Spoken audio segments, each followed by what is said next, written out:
찬송하심으로 하나님 앞에 예배 드리겠습니다. 당신은 영광의 왕, 당신은 평강의 왕, 당신은 하늘과 땅의 주님, 우리 주님의 왕 되심을 찬양하면서 하나님 앞에 영광 돌려드리겠습니다.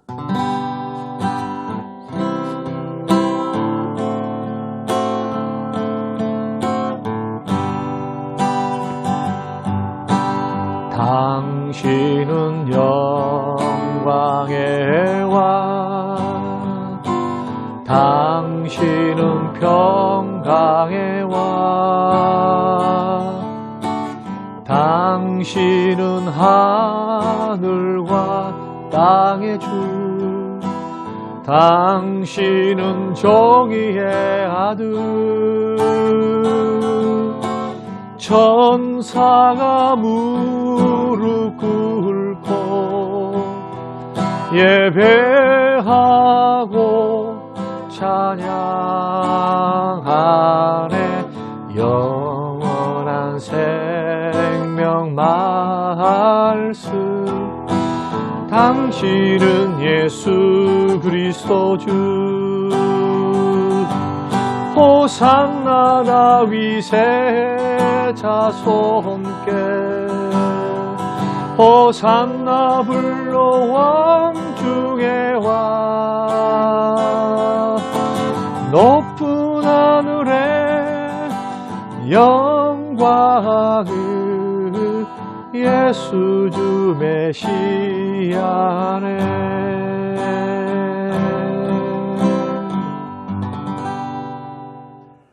순 회복과 전도를 위한 릴리 작전 기도를 하나님께 드리겠습니다. 90일간의 무결석 가족 전도 주일 기간에 성령의 능력으로 부어주셔서 각자의 자리에서 기도로 나아가며 결실을 맺게 하소서. 담임 목사님과 교육자들의 가정과 건강을 붙들어 주시고 강단의 말씀이 능력 있게 하사 매 주일 영적 부흥을 경험하게 하소서.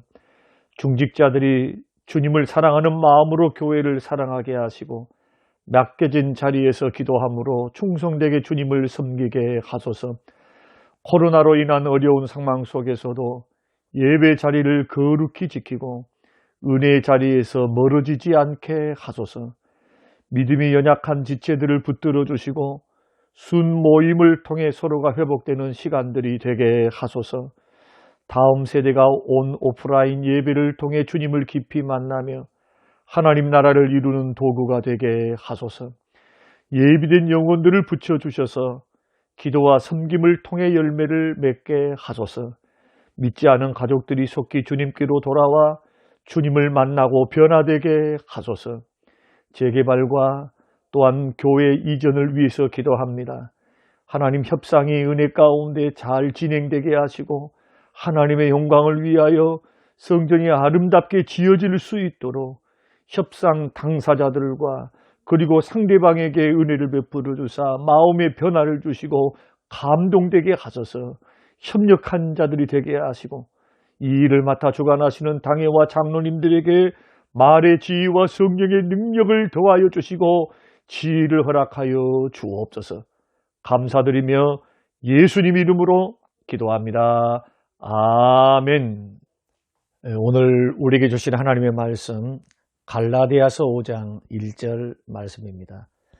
그리스도께서 우리를 자유롭게 하시려고 자유를 주셨으니 그러므로 굳건하게 서서 다시는 종의 멍에를 매지 말라. 고마우신 하나님, 오늘 갈라디아서 강해를 통해서 주시는 귀한 말씀을 마음에 깊이 새기고 복음이 주시는 자유함, 예수 그리스도 십자가가 주시는 놀라운 자유를 노래하게 하시고 알게 하셔서 복음으로 믿음 생활할 수 있는 자유함으로 감사함으로 기쁨으로 하나님 앞에 나아갈 수 있는 믿음 생활 되게 하옵소서.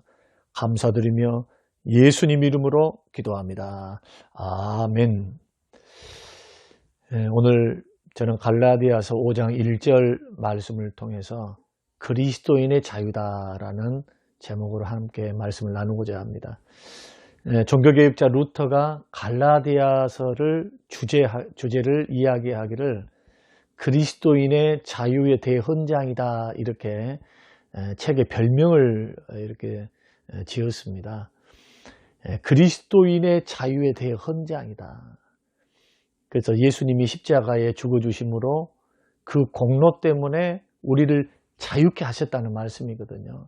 그래서 갈라디아서 5장 1절에서 구체적으로 그리스도께서 우리를 자유케 하시려고 자유를 주셨다. 예수님은 우리를 억압하신다거나 아니면은 우리에게 어떤 무거운 의무에 무거운 짐을 져주시는 분이 아니고 자유를 주기 위한 분이셨다는 것을 우리가 다시 한번 좀 생각하면서 우리 신앙생활을 좀 돌아봤으면 좋겠습니다. 특별히 갈라디아서와 로마서에서 우리가 예수님의 십자가를 통해서 세 가지 경우에 우리에게 자유를 주셨는데 첫 번째 자유가 뭐냐 하면은 율법의 저주로부터 자유케 하셨습니다. 로마서 8장 1절 말씀 보면은 그리스도 예수 아래 있는 자에게는 결코 정죄함이 없다. 갈라디아서 3장 13절에는 그리스도께서 우리를 위하여 저주받은 바 되사 율법의 저주에서 우리를 속량하셨다. 율법의 저주로부터 자유케 하셨다. 해방시켜 주셨다. 그래서 예수 믿는 자 안에는 결코 정죄함이 없는 겁니다. 십자가의 공로를 믿는 사람들은. 그러니까 예수님의 십자가의 공로 때문에 이 공로를 믿으면 율법의 정죄에서부터 정죄를 받지 않으니까 재판정에서 유죄 판결을 받지 않으니까 죄에 대한 책임도 없죠. 그리고 심판도 없고 형벌도 없어요. 누가 대신 받으셨습니까? 십자가에서 예수님이 대신 받으신 겁니다.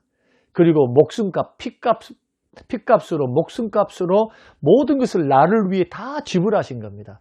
흠도 점도 티도 없으신 그 그리스도의 보혈을 흘러주시고 죽어주심으로. 그래서 예수 믿으면 그래서 구원을 받습니다. 이렇게 예수님이 이러한 것에서부터 율법의 저주가 율법의 정죄, 죄에 대한 책임, 하나님의 심판과 형벌 이것으로부터 자유케 하셨다. 두 번째는 율법의 요구로부터도 자유케 하십니다. 로마서 8장 2절 그리스도 예수 안에 있는 생명의 성령의 법이 죄와 사망의 법에서 너를 해방했다. 자, 죄와 사망의 법이 어떤 법입니까? 죄와 사망의 법이 율법입니다. 이 율법은 영생을 얻기 위해서 자꾸 완전한 순종을 요구해요. 율법은 자 613가지 중에서 한 가지라도 어기게 되면은 율법 전체를 어기는 것이거든요. 그러니까 율법을 지키려고 마음을 먹었다면 전체를 확실하게 지켜야만 의롭다함을 받고 영생을 받고 구원받습니다. 그런데 그렇게 할 수 있는 사람이 있습니까? 우리 안에는 예수를 믿고 거듭나서도 죄된 본성이 있습니다. 약함이 있습니다. 또 실수할 수 있어요. 연약함이 공존합니다. 그렇기 때문에 율법 아래에 있는 사람들은 늘 율법의 억압 속에 있습니다. 또 율법은 완전한 순종을 요구합니다. 그런데 이 율법의 요구를 우리 예수님께서 우리 대신 율법을 지켜주심으로 다 성취하셨습니다. 지켜주심으로. 그래서 육신을 입고 이 땅에 오신 예수님을 가리켜서 히브리서 4장 15절 말씀 보면은 예수님이 모든 일에 우리와 똑같이 시험을 받으셨다. 그러나 죄가 없다. 베드로전서 1장 19절에는 오직 흠없고 점없는 어린 양 같은 보배로운 피라고 했습니다. 왜 그렇습니까? 예수님이 육신을 입고 이 땅에 오셨죠. 율법 아래에 태어나신 겁니다. 예수님도 하나님이시지만 하나님 아들이시지만은 세상 사람과 똑같은 시험도 당하셨고 어려움과 고난도 당하셨어요. 사람들처럼. 근데 왜 예수님이 죄가 없습니까? 흠과 점도 없습니까? 율법의 요구를 다 지키신 겁니다. 예수님은 이 땅에 살아계시면서 율법을 어기신 적이 없습니다. 모든 율법을 다 율법의 정신을 따라서 철저하게 율법의 요구에 응하셨습니다. 그래서 율법으로 보면은 흠이 없고 점도 없고 티도 없다는 거예요. 죄가 없으신 분. 그렇기 때문에 우리의 속죄의 제물이 되신 겁니다.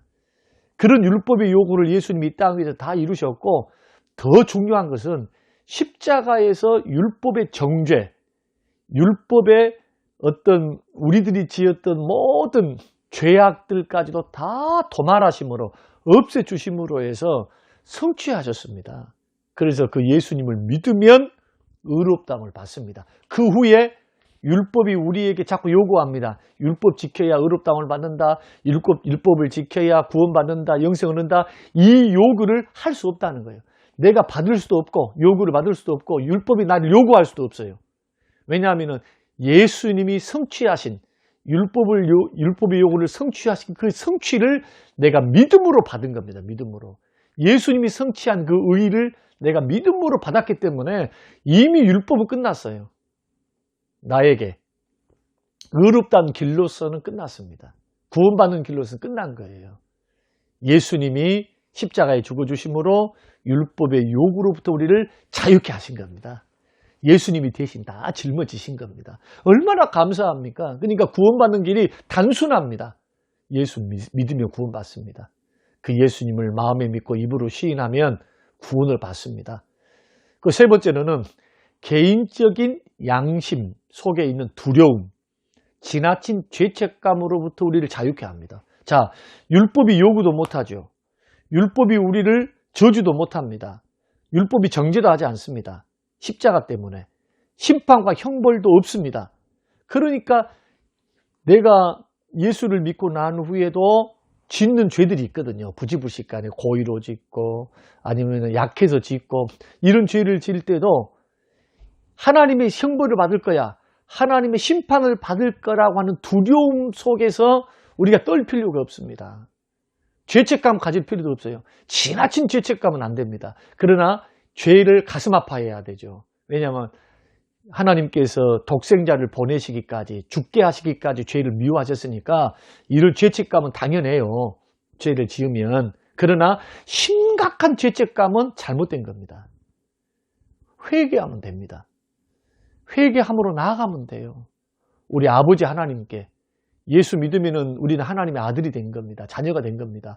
아들이 죄를 지었다 해서 아버지 앞에 담대히 나갈 수 있지요. 그래서 그 예수님을 믿고 난 후로는 죄를 지었을 때는 담대하게 보좌 앞으로 나가는 거예요. 두려워하거나 떨 필요가 없습니다. 죄책감 가질 필요 없습니다. 주님은 우리 죄를 무한대로 용서하십니다. 이런 은혜를 누리고 있으니까 어떻게 살아야 합니까? 감사함으로 살아야 됩니다. 기쁨으로 살아야 합니다. 신앙생활 기쁘게 하셔야 돼요. 비록 내 안에 죄가 있고 하나님 보시기에 말씀 순종에 부족한 부분이 많아도 예수 믿는 사람은 그리스도의 보혈의 공로를 의지해서 율법의 저주에서부터 율법의 요구로부터 자유케 하시고 해방하셨으니까 감사함으로 기쁨으로 주님 앞에 나와야 됩니다. 허물 있는 그 모습 그대로 나오셔야 돼요. 그 모습 그대로 받아주십니다. 약한 모습 그대로 받아주십니다. 그러니까 주님 앞에 나올 때 뭔가 내가 말씀을 잘 지켰고 뭘 열심히 했고 무슨 뭘 많이 드렸고 이런 걸 가지고 나와서는 안 됩니다. 십자가의 공로면은 충분합니다.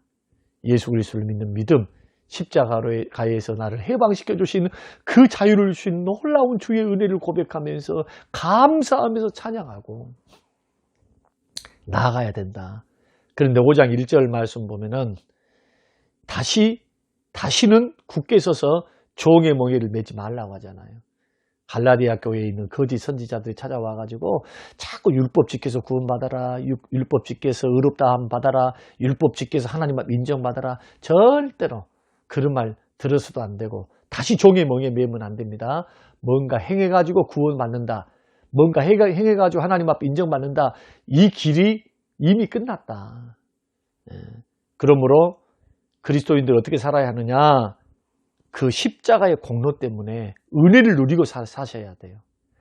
행위보다는 내가 뭘 많이 했느냐 안 했느냐보다도 십자가를 통해서 주신 그 은혜, 늘 은혜. 하나님 나를 사랑하신다. 하나님 나의 자유함 주셨다. 하나님 나에게 은혜 베푸셨다. 그 은혜를 늘 기억하면서 은혜를 누리고 사십시오.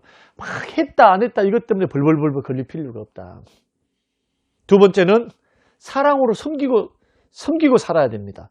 율법을 의무로 지키지 말고 사랑으로 지켜야 돼요. 하나님 사랑하니까 1계명부터 4계명까지 지키고, 이웃을 사랑하니까 5계명부터 10계명 지키고, 하나님 사랑하니까 물질 드리고, 하나님 사랑하니까 봉사하고, 하나님 사랑하니까 사랑이 동기가 되어서 섬기는 삶.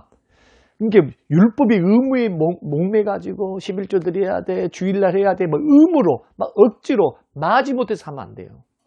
그렇게 하면 주님이 기뻐하지 않습니다. 자원함으로, 은혜에 감사해서, 사랑으로, 늘 사랑의 동기가 되어서 하나님 앞에 자원함으로 사랑 실천하면서, 하나님 사랑, 이웃 사랑 실천하면서 사는 것, 이것이 바로 복음신앙이다. 세 번째는 율법의 감독 안 받습니다. 이제 성령님의 감독을 받아요. 내 안에 계신 성령님이 찔림을 주시고, 성령님이 근심하시고, 아니면 성령님이 기뻐하시고, 날마다 성령의 인도를 받으십시오.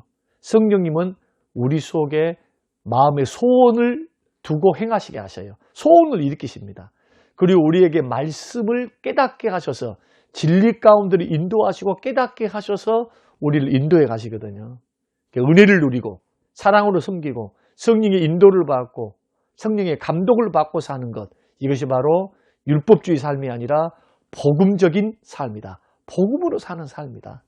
여러분, 이 사실을 확실히 아시고 이제부터는 자유롭게 자유함을 노래하시면서 믿음으로 걸어가시는 우리 모든 성도님들이 되시기를 주의 이름으로 축원합니다. 하나님 아버지, 십자가의 은혜를 통해, 공로를 통해 주신 자유로움을 배우게 하시고, 그러므로 어떻게 살아야 하는가, 복음으로 산다는 게 뭔가 우리에게 가르쳐 주시니 감사합니다. 오직 예수님이면 충분하고 믿음이면 충분합니다. 주님이 복음 아래 자유함을 누리고 살게 하시고, 은혜를 누리고 감사하게 하시고, 사랑으로 다 섬기며 살게 하시고, 날마다 성령의 인도를 받고 내 마음에 역사하시는 성령, 말씀으로 깨닫게 하시는 성령, 인도하시는 그분의 음성을 따라서 순종하며 걸어가는 성령의 사람이 되게 하옵소서. 감사드리며 예수님 이름으로 기도합니다. 아멘. 지금은 부활이요 생명 되신 우리 주 예수 그리스도의 은혜와 아버지 하나님의 살아계심과 성령님의 충만 교통 위로하심이 영원토록 함께 계실지어다. 아멘.